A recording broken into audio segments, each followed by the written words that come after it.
پدا سے فرید سے پدا سے ملک کې می گزران دی چې تپوس مکوا شتمن خیرات غواړي او غریب پکې زکات وباسي بس یو څو چڼې ساتلي په دیړۍ باندې دي یو سپین موټر دی او صوفي صاحب پکې نعت وباسي چا ویل ستا غونته کې خوار دا جهان چرته پرېږدي چا ویل ستا غونته کې خوار دا جهان چرته پرېږدي دا ستا کچک وربسیلی او باران چرته پرېږدي ګرانه یې څه کې ناممکنه ده لیوال صاحب چې بیا به راشي ګرانه یې څه کې ناممکنه ده چې بیا به راشي هغه سپوږمۍ زما دپاره اسمان چرته پرېږدي ما به پې ډېر څه ولیکلي او شاعر به ومه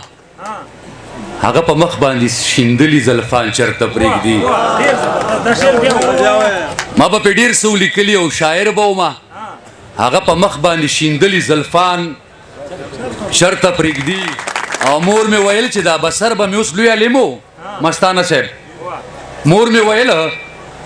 چې دا بسر به مې اوس لوی عالم و خو ځواني مرګ دغه بدبخته جانان چرته پرېږدي اختره باندې بیا هغه بلا که که نشه به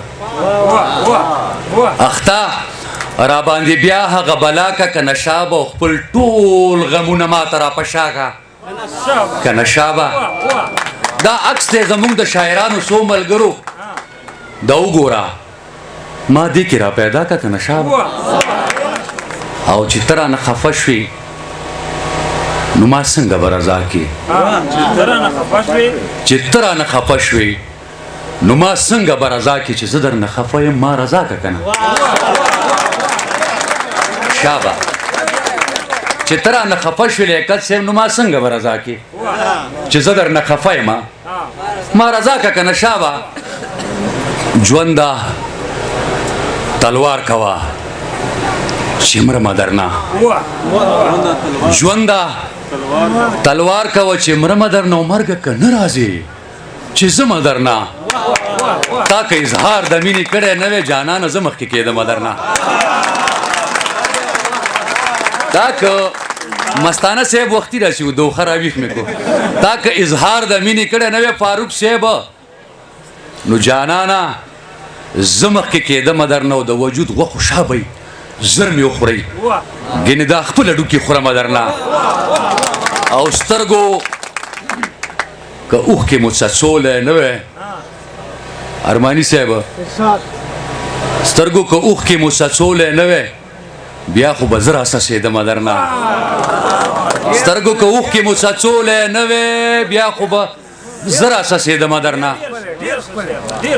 څو شعره نور چې دا هر څه په دې هر څه کې شاربل دي او که نه دي دا هر څه په دې هر څه کې اله نوره شاربل دي او که نه دي ګناه ثواب په یو تله تلل دي او که نه دي چې غل پکې بادشاه شي او قاضي پکې دلال په داسې نظام ګوته ایښودل دي او که نه دي اجرا جماعت چې بیلي په اغیارو په یهودو په داسې پارلیمنټ را چورلیدل دي او که نه دي او چې چرته شریعت جنونیت ګڼلی کېږي مولانا صاحب چې چرته شریعت جنونیت ګڼلی کېږي نو هلته یو خالد را پاسول دي او که نه دي چې چرته شریعت جنونیت ګڼلی کېږي نو هلته یو خالد را پاسول دي او که نه دي او مولا چې د فرقو په بلاګانو کې راګیر وي غلی شانې راته وخاندل مولا چې د فرقو په بلاګانو کې راګیر وي وحدت بیا جماعتونو ته راوړل دي او که نه دي او د وخت څپېړې که هر څو مې غېږ کې ونغښتلې خپلې مې ستایله که مې سره و سڼه ډېره وکړه بدو حالاتو نه به داسې بېوسۍ تېرولم لکه چې سرنګې غنم د جرندې پل نه وځي ضرورتونو هم بې ځایه رانه جبې وکړې چې چونګ وړو نه خورم لپې لپې خاورې وخورم خو چې د معذورې لور ارمان رانه نیمګړی نشي د خپل ویرجن داستان دا لنډه کیسه چاته وکم چې یوه ورځ خپله معذوره لور مې ښار ته بوتله د دم درود او د سختونو نه واپس چې راتلو هغې زما د لاس لستوڼی ما نه کلک ونیو بیا د دمګري نه چې څو قدمه مخکې لاړو نو په کړي کې ګرمې ګرمې پکوړې پخېدي لور مې اصرار وکړو چې ما له پکوړې واخله ما پې ځان غلی کو د ډېرې تنګ دستی د وجې خو هغه لوږې ونیولې بیا یې زه د کو چې بابا ما له پکوړې واخله هغې په سپورو سپورو شونډو باندې ډېر وویل خو هایونه ما زړه کلک کو بانه مې ورته ونیوله چې دغه مخکې بل دکان کې درله اخلم لورې هغې به شاته کته او ما به مخکې راښکا د غریبۍ مېرمنه واخلم د نیستی مېرمنه سړی به خپل بچي ته وسوځي په سرود کروټو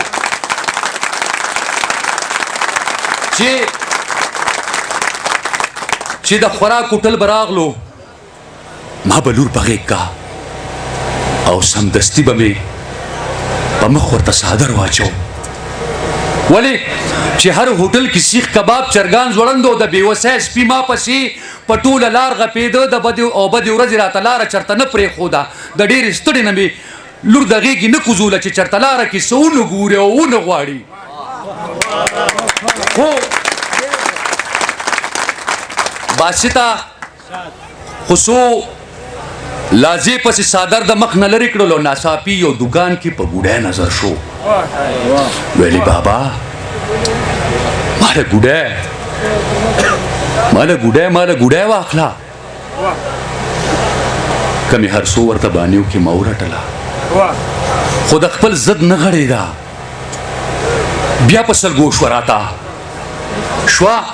رامعلومه چې مې نور پې باندې وس نه رسي څه په چلول مې ته د سترګو چشمې لرې کړلې چشمې مې ځمکې ته خطا کې ما پې خپه کېښوده چې په بازار کې بیا ګوډی ته چېرته ونه ګوري ما د دې ویرې د معذورې لور چشمې ماتې کړې څه په چلول مې ته د سترګو چشمې لرې کړلې چشمې مې ځمکې ته خطا کې ما پې خپه کېښوده چې په بازار کې بیا ګوډی ته چېرته ونه ګوري ما د دې ویرې د معذورې لور چشمې ماتې کړې بیا ما به سر که رانږدې ورته مې ښه وجړل چې درله اخلم که نه هغې وړو سلګو کې ویل ګوډی نه اخلم ما له چشمې واخله بابا ما له چشمې واخله